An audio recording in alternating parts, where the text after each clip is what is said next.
Can you really have a 31 Days of Halloween countdown without a Stephen King film?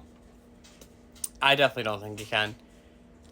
We did a little different than we usually do, and we picked kind of the remake of the one in the 90s where it was like a TV series movie.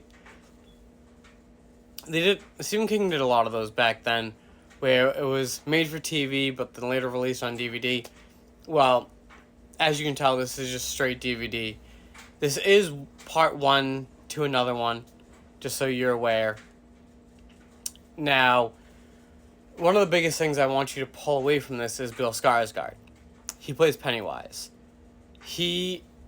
So, let's get this out there. The Skarsgård family has been amazing in the film industry.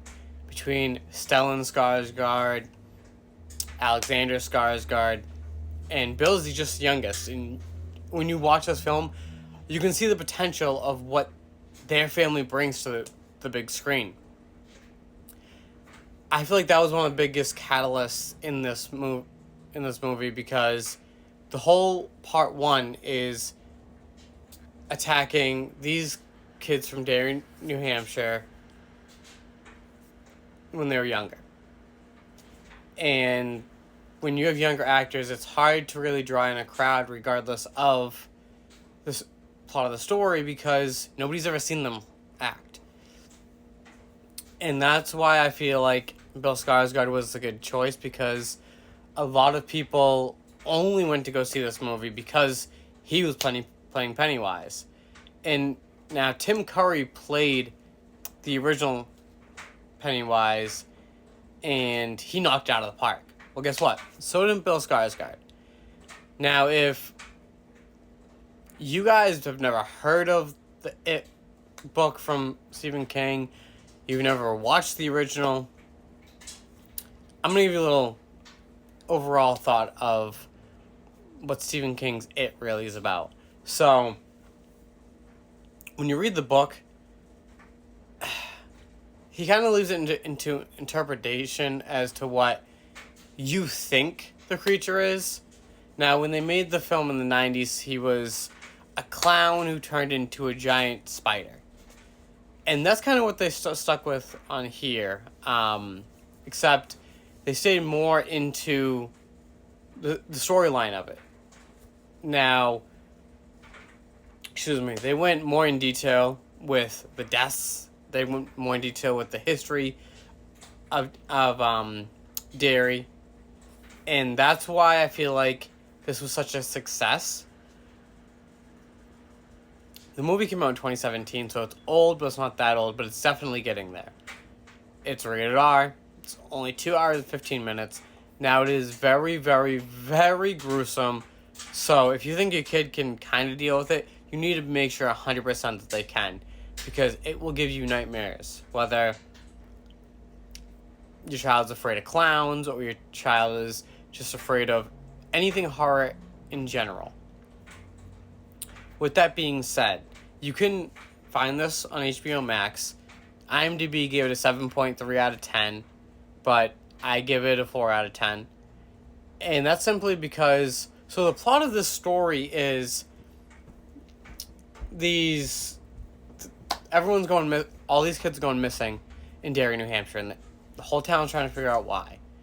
Now, this little boy, Georgie, ends up being snatched by Pennywise. And his brother Bill and his friends decide, hey, we're going to try and find Georgie. And everything just gets fucked up from that point.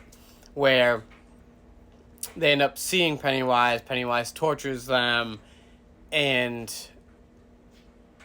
there's so much that happens that you feel for these kids. But then at the same time, you think to yourself, why didn't you sleep well enough alone? I mean, yes, it is very traumatizing when you lose a sibling, let alone a younger brother. But if the whole town's turning a blind eye to it, shouldn't you? Now, you could sit here and you could think to yourself, yeah, maybe I'll watch it, maybe I won't.